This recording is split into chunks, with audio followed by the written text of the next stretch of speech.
Hey there guys, I am SonicGhost and welcome back to some more Let's Play Super Mario Galaxy 2.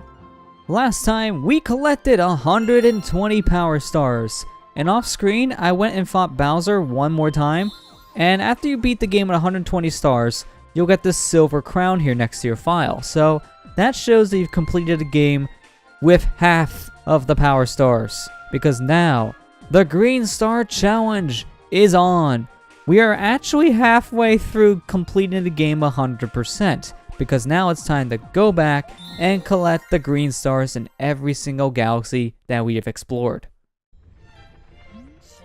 You've really done it now. Prankster comments are swarming all over the universe. See for yourself. So, Mario had a lot of screen time throughout this entire adventure. He did so many things, and he did a lot of the big important things here in Galaxy 2. So since we're collecting green stars, let's go ahead and actually just swap over to Luigi, the green man himself. Every single episode for the green stars, I'm going to be playing as Luigi, as he did get some screen time throughout this playthrough, but I feel like the green stars is the best place to show off Luigi. So now it's time for Super Luigi Galaxy 2.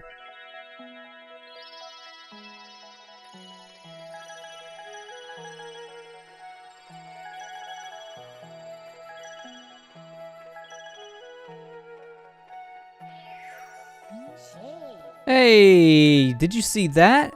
The prankster comments were green. That means there are green stars around now. Those must be the cosmic jewels I've been hearing about. Those green stars are pretty hard to find, so keep your eyes and ears peeled. Take it away, Captain. So, at this point in the game, we're going to be going back to every single galaxy we explored and collecting green stars. There is 2 to 3 green stars per galaxy, depending on how many stars were in each galaxy. So, for the green stars, how I'm going to be handling this for the playthrough is we're going to be collecting the green stars for each world in one episode. So, I'm going to be doing the entirety of World 1 in this video. And because of that, the green stars can actually take quite some time to do. It can take you about an hour to collect the green stars for a world. So, we're going to be doing a heck of a lot of editing here for the green stars. How the green stars actually do work is that they're hidden all around the levels that you just play through in the game.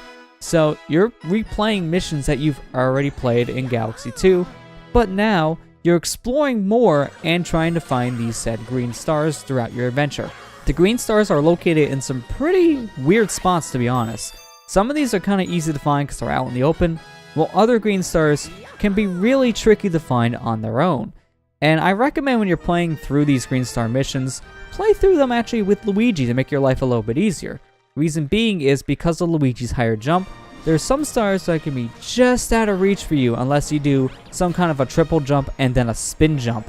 So you need a lot of extra height to get to certain green stars, and with Luigi, that makes things a heck of a lot easier. Which is why I want to be playing through all the green star missions with Luigi himself, not just because they're green, nah, it's also because he has a higher jump, making things a heck of a lot easier.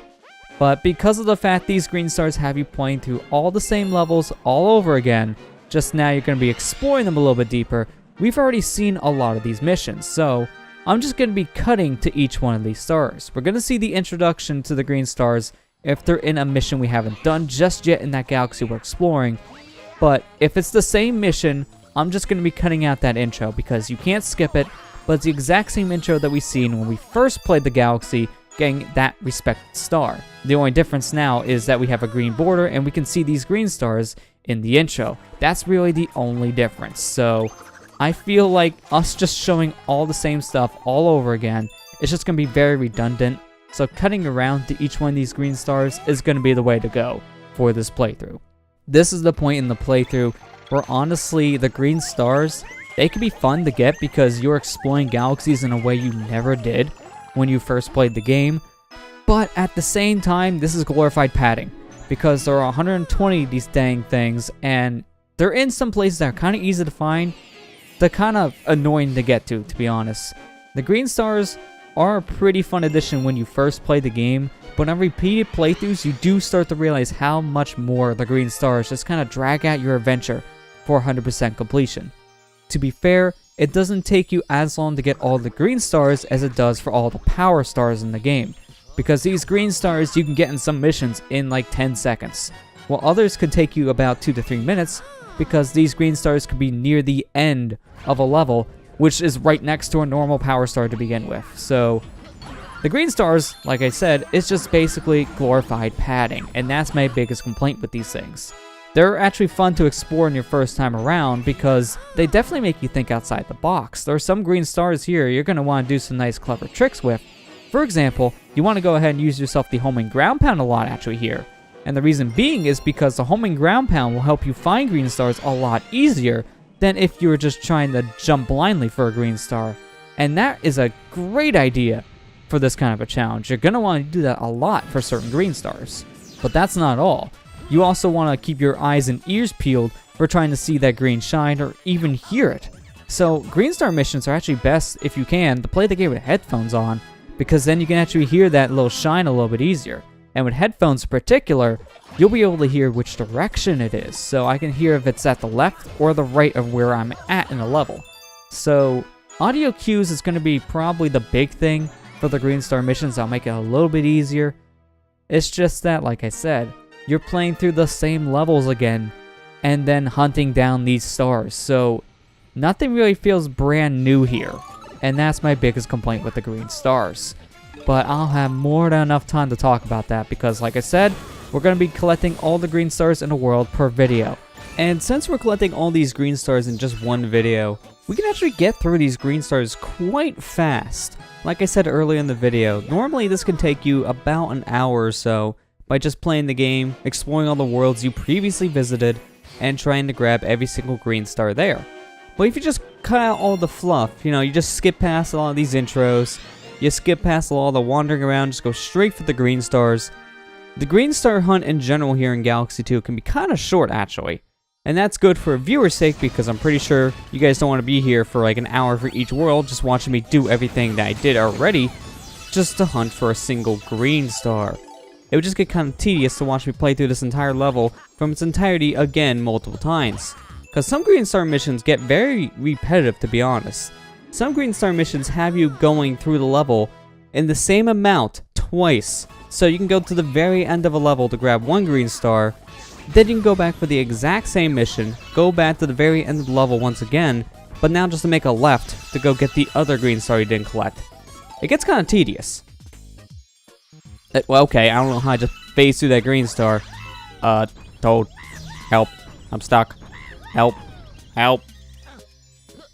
I don't know what's going on. Just get me out of the crystal, please. Jeez. I would not leave that crystal. I don't know what happened, but that crystal just didn't want me to leave. At least we got our green star. Let's get out of here. So there's not too many more green stars here in World 1 for us to collect. I believe there's only about 5 left at this point. And there's going to be a lot of missions like this one here in Fluffy Bluff where you can just get all 3 green stars in the same mission. And this green star here in particular, the first one, this one's super easy because as soon as you land in the level, you can hear a little bit of the green star humming because it's literally right above where you start. You gotta go grab a cloud, bring it back to where you land, and just jump your way straight up to get the green star. There's a lot of green stars that are like this one in Galaxy 2. Just pretty much in the level, just find a power-up maybe to get to it a little bit easier, or it's somewhere in the beginning, just turn around and look to your left or something. It's right there. Some of these green stars can be very simple to find, and I do appreciate that since we're collecting 120 of these things, so it can get kind of monotonous after a while, but at the same time, some of these are so forgiving to a point where it doesn't really feel like too much of a chore if you could just grab these in 5 to 10 seconds. It does give you that sense of exploration, sure, but at the same time, some of these green stars do kind of feel a little cryptic with some of their locations where they're hidden. A lot of the ones here in World 1 you'll be seeing aren't that bad to find, but some of them you do kind of have to go your way more and think outside the box. I mean, we just seen in the previous Galaxy of how I had to think outside the box where you actually had to jump on the walls of the previous Galaxy to run down to the green star location. You couldn't just jump to it. You actually had to run around on the top of the wall. If you didn't do that, you wouldn't make it to the green star. And you actually get to see a lot more of the game's little fine-tuning with gravity control while trying to hunt for green stars. Because the game really expects you to do a lot of stuff you wouldn't think of normally doing in these levels. The game kind of wants you just kind of messing around with the gravity more here than ever before to find green stars. And it's insane of some of the stuff they actually expect you to do to get some of these things. It really does test your knowledge of the Galaxy games, to be honest. One of the things I really like when a game does is when it rewards the player for going out of their way to explore the level and doing things that the game doesn't intend you to do normally. And the green stars definitely do that. They reward the player for thinking outside the box and for using certain mechanics in the game to your advantage just to get to the green star. This is our final green star here in the Bowser Jr. Fortress. So after this, we'll be done with getting all the green stars in World 1. And just like the others, the green stars here really aren't too bad to get. You just kind of have to jump out of your way for these. But I do like how Green Star 2, you can actually see where Green Star 1 is. You can get these green stars in any order you like as long as you pick the respectful mission. So I could have got Green Star 2 here in Bowser Jr.'s Fortress before I even got Green Star 1. So at that point, I could have found where the first green star was just by getting the second one. It's a nice little attention to detail, and in a sense, it's kind of like what other Mario games did, like Mario 64 or Mario Odyssey, for example, where you're en route to getting one Power Star or Power Moon, but you can see another one in a distance, and you can go and get that one. So I always like that attention to detail. But there you go. That's every green star here in World 1. So we are done here, and that means next time on Let's Play Super Mario Galaxy 2, we'll be getting the green stars in World 2. I'll see you guys next time.